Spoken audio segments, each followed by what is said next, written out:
Hey everyone, it is Beth at the Magic Studio. It is Monday, August 3rd, and I am going to do a little tarot reading here. I am an artist and a shamanic practitioner and a shamanic teacher, and I also work with people's astrological charts and their birth charts and read tarot for to help people just find the best aspect of their lives, find their talents and their power, and move in that direction of ease and flow in their lives, paying attention to what are the obstacles, what are the setbacks, what's the conditioning, and what is, basically like what is kind of something that we have, what do we have control over, and what do we just have to surrender to and accept and work with. So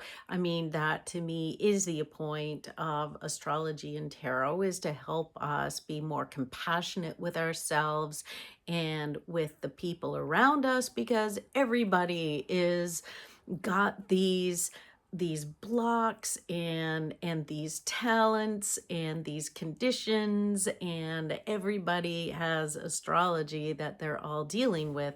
And so it helps to understand our own, and it helps to understand those of the people around us, so that we can and just be more compassionate and make good decisions. And so with art, I find that my art practice goes smoother when I understand the forces at work, and the forces at work in my own astrology and my own life. So my current astrology, which is what the planets are doing right now in comparison to my own birth chart, and then also what I was born with. What are the natural talents? What month and what week of the year is there going to be ease and flow? And what month and what week and what day of the year am I gonna find resistance and problems and setbacks? And so we all have these things that we're dealing with.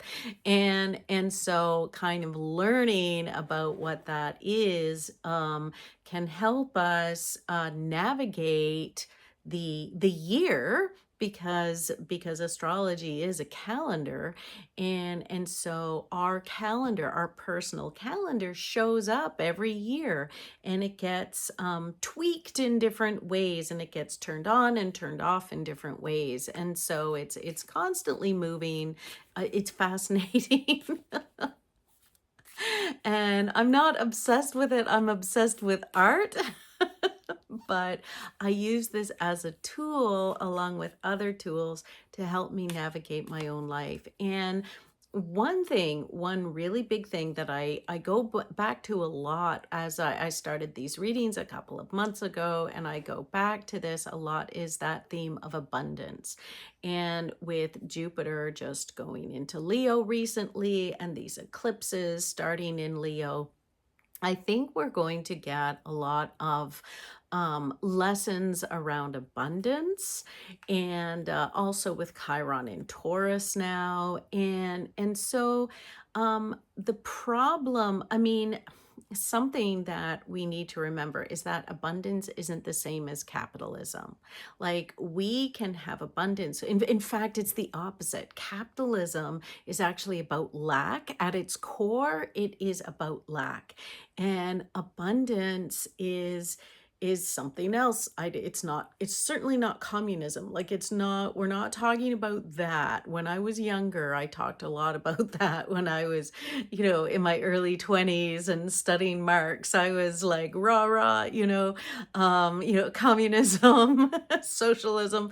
But yes, socialism in the sense of a social democrat, like democracy with socialism, like understanding human rights and equality inequality and making sure that there is taxation for the very wealthy, for the wealthy populations, so that people that don't have the same kind of privilege, the same kind of entitlement, that they can be supported too. I mean, that's what we do. We support each other. And right now, that is that whatever social structures were put in place are being dismantled. And so we need, of course, we all need money right now. And when we think of abundance, we often, that's one of the first things we think about is wealth, abundance of wealth, enough to thrive and be happy and support ourselves and move up in the world. And this is something that often artists and spiritual people can struggle with. And so, how do we do this without like falling into this, you can have it all, and The Secret and Norman Vincent Peale stuff, which, Trump is like a cult leader of. And so we don't want that, but we do want this sense of overflowing abundance. And so I just, that's a big intro. I know it's a big topic, but obviously it's coming. I'm thinking about it with these eclipses, and maybe some of you are too. So I just want to do a quick reading around that. I'll stop talking. See, I've got my little friends back there. So we have our first card, which is the Desire in relation to art and abundance. And oh, lovely, lovely card. And then we have the Resistance, the Counterforce, the Setback, the Trouble. And then we have what we are, how we need to act, to like the action we need to take. I'm using that same reading. Well, we've got very sort of an active card now. And the gift from the universe, the hand of God, the hand of the goddess. And what a lovely reading. It's actually I never have readings so like straightforward like this. So the first card is the Desire. So this is the Six of Wands. Oh, and I found my Rider-Waite deck finally, because I've moved and I'm in the process of moving. I can't find everything. So anyway, I found the box with my Rider-Waite deck, and that's much easier to look at. So the Six of Wands is success. Like presentation of the self, like worldly success, like someone who's finally made it to where they want to be, and they're coming back to the crowds with adulation and applause, and people are happy. So what a perfect Leo card, Sun in Leo, Jupiter in Leo. Yes, the Six of Wands. We want that attention. Leos want attention. Somewhere in our chart, we want attention. We want success. We want that feeling of, yes, I made it. I'm here. I'm here in a place where I can support myself, where I feel like I've succeeded in my own life. So yay. And then there is the counterforce, the resistance, what's stopping us. And this is the Nine of Wands. And when you look at that person, they're wounded, they're guarded, they're defensive, they're beaten up, and they're wary. They're like, they don't trust what's coming.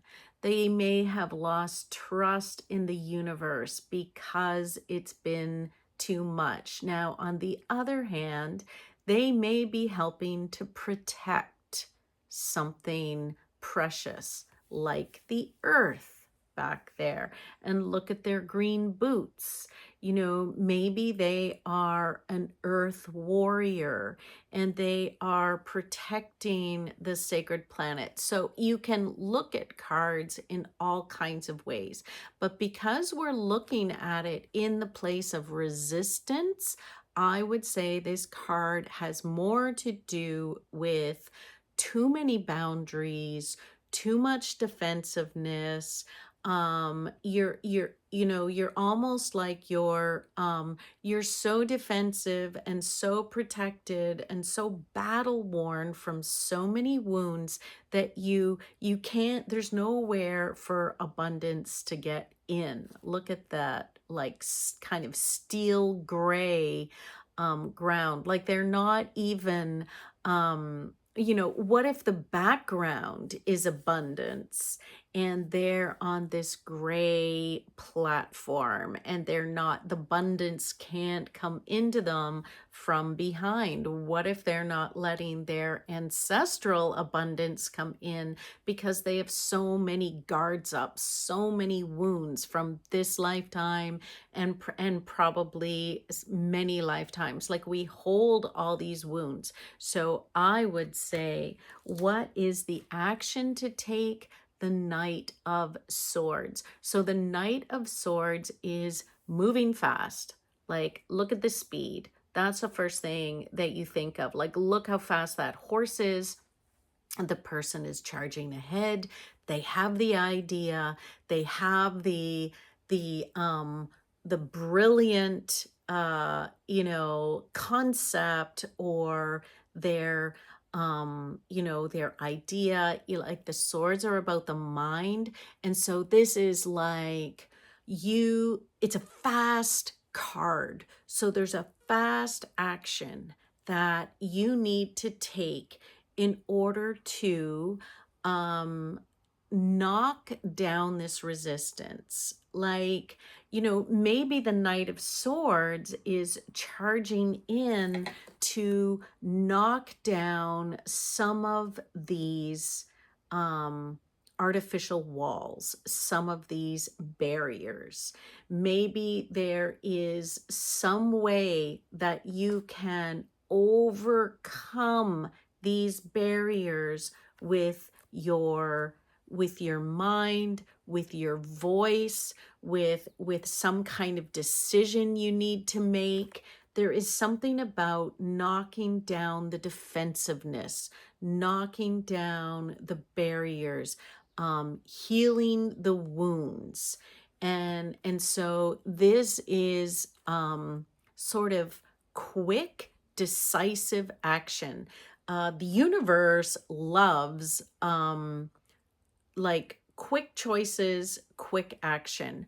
Okay, I'm just going to cut this out of my life now. I am going to cut these, cut these ties with these sabotaging people, or cut these ties with these sabotaging habits or sabotaging thoughts. I mean, it's tricky because when we resist thoughts, that's when they come forward. So it's not about resisting, it's about taking clear action. So let's say I have a thought, in this case, of lack. Like, I've had too many experiences where things haven't worked out, where I'm just, this is hypothetical. I've had to, but I think we all have this, too many rejections, and too many gallery rejections, too many when we reach out for sales or whatever, and too many rejections, whatever it is. And we kind of get like, meh, meh, meh, like hold up and protected. And I mean, you don't have to look at this as art. This is just the container that I'm working in, but you can work in whatever container you're in, whatever creative container that you're working out of. And so how, what can I do? What kind of change can I make? What kind of, cutting through the ties of old thoughts can I do? I may say, well, I have these thoughts of, too many bad experiences, too many rejections. Now I've just got these walls up. But if